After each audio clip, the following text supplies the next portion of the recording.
Digo que también a mí me parece importante remarcar que con esos antecedentes, como el germen de la idea del cambio estaba presente en la profesión.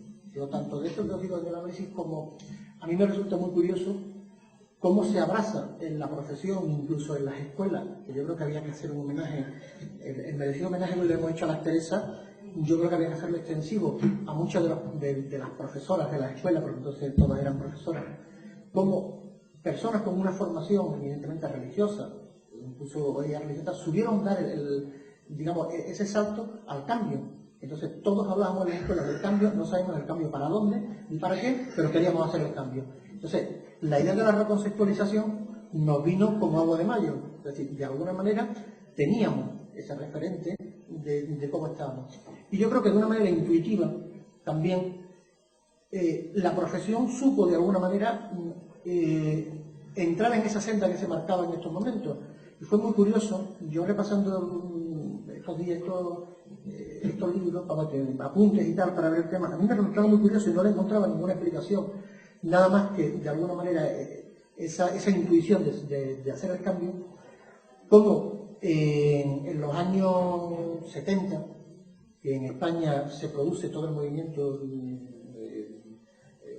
social importante, y sobre todo hay un movimiento importante que fue el movimiento ciudadano, la organización de los barrios y tal, como yo no sé cómo, de pronto aparecemos los alumnos de las escuelas de trabajo social haciendo prácticas en las barriadas. Parece que fue algo como muy intuitivo, pero yo por eso en una de las historias que he hecho para ir a los apuntes, lo intentaba titular del movimiento nacional al movimiento vecinal. ¿Cómo se dio ese cambio, de alguna manera, de aparecer esa idea latente de cambio y demás?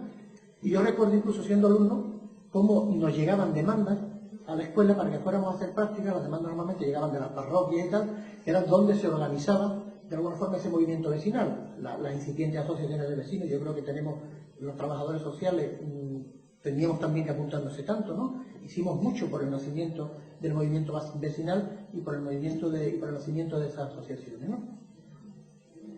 Pero a la vez que de alguna manera, digamos, hacíamos ese trabajo social, que llamaríamos por el lenguaje de hoy, ese trabajo social comunitario, de movilización, de recursos, no de recursos institucionales, sino de recursos personales, en lo que era el recurso institucional, la función del trabajador social estaba de alguna forma constreñida al control social.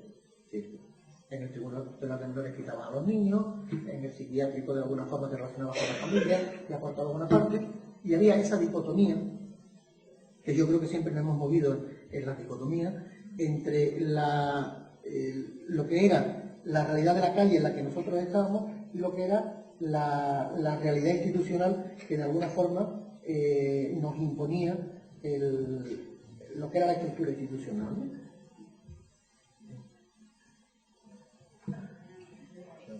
Vamos a cortar porque ya se fue la comida y bueno, ya muy brevemente, ahí ponía 3 etapas. Yo creo que podríamos hablar en el reconocimiento social de 2 etapas fundamentales. A partir de los años 80, cuando se empieza a hablar, ya se ha dicho eso aquí esta mañana muchas veces, ¿no? Las administraciones locales, el centro local y tal. Y yo creo que la gran demanda que nos hacen a los profesionales del trabajo social es, y yo creo que ahí subimos también a aprovechar una oportunidad, por lo menos en un primer momento, ahí pusimos en valor nuestra praxis. Es decir, nosotros éramos los únicos que conocíamos en la práctica qué era lo que se hacía en algo que no se sabía muy bien cómo se llamaba, que luego terminó llamándose servicios sociales, pero de alguna forma cuando, como bien decía en el vídeo Curro, el primer concejal del ayuntamiento, ¿no? Se encuentra con una cosa que se llama humillante, con una historia que se llama carnet de pobre, pero por otra parte había ya ayuntamientos que habían empezado a montar otras historias, digamos, más progresistas. Las diputaciones se habían empezado a desmontar los centros institucionales y ese personal estaba ahí.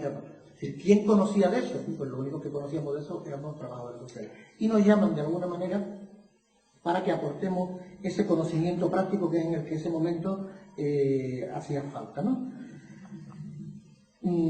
Yo creo que aquí, como profesionales, también hay una parte importante que es la formación, vamos, una ampliación en la formación. Pero yo, visto con perspectiva, creo que habría que ser muy crítico con esa formación, porque se nos dio mucha formación, o intentamos dar mucha formación en materia de servicios sociales, pero se nos olvidó que éramos trabajadores sociales y que somos trabajadores sociales. Y por tanto, se sobrecargó mucho y se sigue sobrecargando desde mi punto de vista la formación en servicios sociales en detrimento del trabajo social. Y eso yo creo que lo vimos muy claramente en una segunda etapa, cuando de pronto nos sorprendimos que aquello que eran servicios sociales que nosotros habíamos contribuido a crear, de pronto se nos llenan de otros profesionales. Y aparecen los educadores, aparecen los psicólogos que nunca habían aparecido y tal. Y yo recuerdo que yo por aquella época ejercía una función ya de coordinación, y cuando llegan los primeros profesionales, a mí me pasó eso como, ese fue el mazazo que te abre los ojos, ¿no?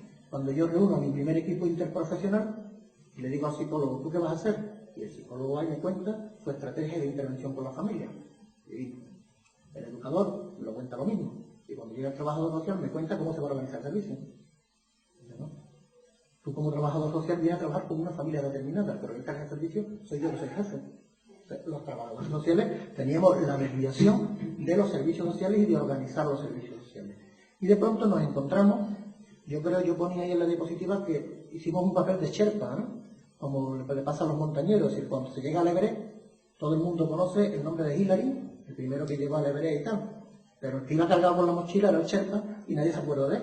Es decir, el Sherpa llegó antes que el otro. Nosotros montamos los servicios sociales, pero nosotros, al no haber sabido teorizar o no haber podido teorizar sobre servicios sociales, nosotros no hemos llevado de alguna manera los servicios sociales. Los servicios sociales hoy, pues, de alguna forma estamos ahí, creo que estamos en esa pelea, pero de alguna forma yo creo que no hemos dejado arrebatar, entre comillas lo de arrebatar, ¿no?